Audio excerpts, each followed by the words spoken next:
तो चलिए dear students, हम लोग आते हैं क्लास टेंथ में, ठीक ना, क्लास CLASS क्लास 10th की बात करता हूँ लेवल पर। बहुत सुंदर बेसिक क्वेश्चन है, मैं आपके लिए लेकर आया हूँ सर्कल।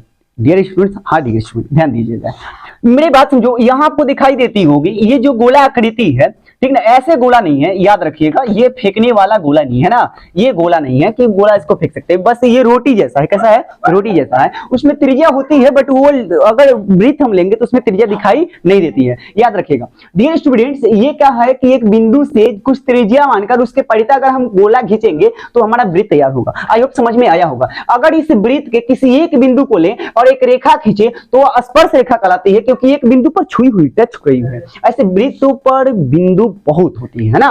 तो डियर स्टूडेंट्स, एक बिंदु की बात जब करेगा तो कितनी स्पर्श रेखाएं जा सकती है? मात्र केवल ओनली फॉर वन वृत्त पर स्पर्श रेखा जा सकती है। आई होप समझ में आया होगा। डियर स्टूडेंट्स, मैं बात करता हूं कि अगर समांतर की बात करें तो वृत्त की समांतर रेखा की तो ऐसे जा सकती है, न तो ऐसे जा सकती है। परंतु समांतर रेखा उसको कहते हैं जो हर जगह की लंबाई क्या हो? सेम हो।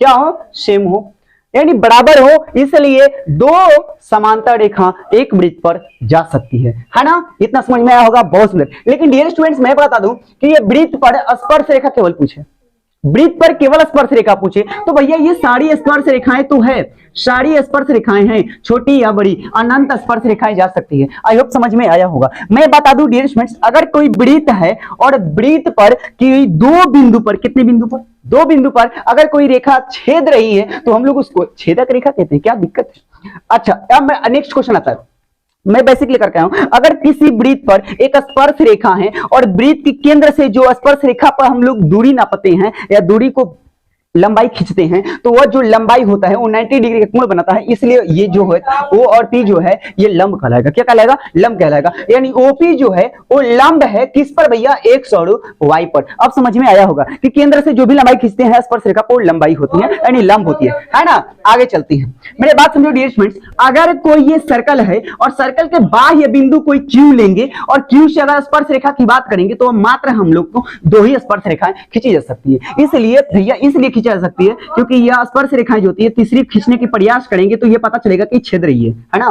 तो आई होप समझ में आया होगा। और ये रखिएगा, दोनों स्पर्श रेखाएं आपस में क्या होती है? बराबर होती है। अतः AQ जो होगा वो बराबर होगा BQ के। आई होप समझ में आया होगा, है ना। क्या अब कह रहे हैं भैया जल्दीबाजी में वीडियो बना रहे हैं। जल्दीबाजी में क्यों नहीं बने? इसलिए बना रहे हैं ताकि जब यूट्यूब पर हम वीडियो चढ़ाते हैं तो MB ज्यादा लगने लगता है, आप लोग वीडियो को शेयर नहीं करते हैं। हाँ, आप समझ में आया होगा। मेरे बात समझो डियर स्टूडेंट्स, मैं इसमें बहुत ही एक चीज बता रहा हूं कि अगर हम दो स्पर्श रेखा बाहर से खींच रहे हैं तो इसमें चार को कोण बनता है, याद रखिएगा। पहला तो कोण ये बना क्योंकि त्रिज्या यहां से डालेंगे ना, त्रिज्या यहां से डालेंगे तो पहला कोण ये, दूसरा कोण ये, तीसरा कोण ये और चौथा कोण ये। बताओ, आप ही बताइए चतुर्भुज का निर्माण हुआ कि नहीं हुआ? तो चतुर्भुज का निर्माण में अगर चारों भुजाओं, अगर चारों कोणों को अगर हम जोड़ने की प्रयत्न करेंगे तो बताओ कितना डिग्री हो जाएगा? 360।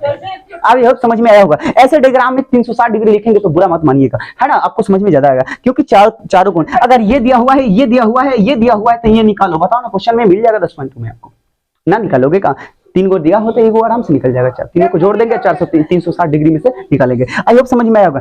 नेक्स्ट आते हैं 10.2 की क्वेश्चन की ओर। अब यहां से क्वेश्चन को बना लेंगे। बाय बाय, फिर मिलेंगे आपको, घबराइएगा मत।